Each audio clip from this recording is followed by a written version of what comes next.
Hello and welcome to my yard. This is an example of a simple leaf. This is cottonwood leaves. And so some of the things that we learned about simple leaves, if we look, okay, is that what makes them simple is the fact that there is one blade, where my finger is, per one petiole, where my thumb is. Okay, so on this simple leaf, we can see the midrib here in the center. We can see a very pointed apex, a very symmetrical base. Look how flat this is and at the same point on each side. The margin is not one of the words that we learned in lab. So this is not technically toothed because those edges are kind of curvy and not pointed. So we're not going to worry about this particular margin. But again, this was a simple leaf. And if you wanted to look at how the leaf attaches, what you want to do is pull a branch down. Let's see if I can do that without everything getting in the way. And you can see that there's some coming off right here, but nothing on the other side. There's some coming off right there. And then it tends to, let me see if I can hold this out here. Okay, so we've got a spot here. We've got a spot here. We've got a spot here. So that's called alternating, right? So it alternates this one, but we don't see two right here where my thumb is, only one. So that's alternate attachment. All right, we're gonna walk here past some grapevine and we are gonna head over here to the sumac tree. Okay, so if we look at sumac is a great example of a compound leaf where you have multiple blades. And if you look in field guides, they'll actually tell you something like 11 to 17 blades. They'll tell you how many to help you figure out the different sumac species.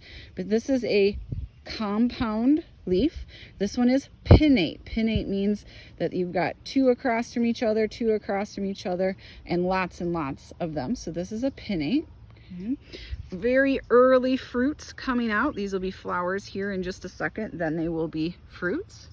All right, and now we're gonna walk into the yard a little bit and up towards my lilac bush. And so on this one, this would be another example of a simple leaf. Okay, so one blade per petiole. We can see the midrib going right down the center. There we go, midrib going right down the center. Very symmetrical base where my thumb is. Pointed tip. But this is different than the cottonwoods in that if we look out at those outer edges, at the margin, okay, let it refocus there, it's very smooth. And the word for that is this has an entire margin. All right, we're gonna hoof it up the edge of the yard here.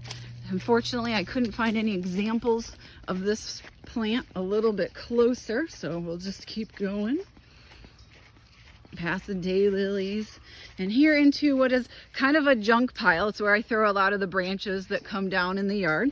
But right here, this is the one that we want to look at. This is a plant called Virginia creeper. And what we're interested in is the fact that this is an example of a compound leaf that is palmate. So notice there's 1, 2, 3, 4, 5 that are all coming out of a central point.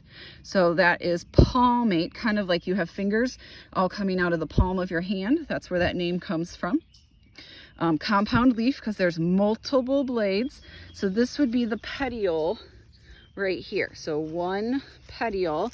And Virginia creeper is actually in the vine family. If we look, it will actually spread itself across the ground. It'll grow up trees and all kinds of things. All right, so we covered, if we look, we covered simple and compound leaves. We were able to see an example of alternate attachment, which is the much more common one. And we were able to look at different parts of simple leaves.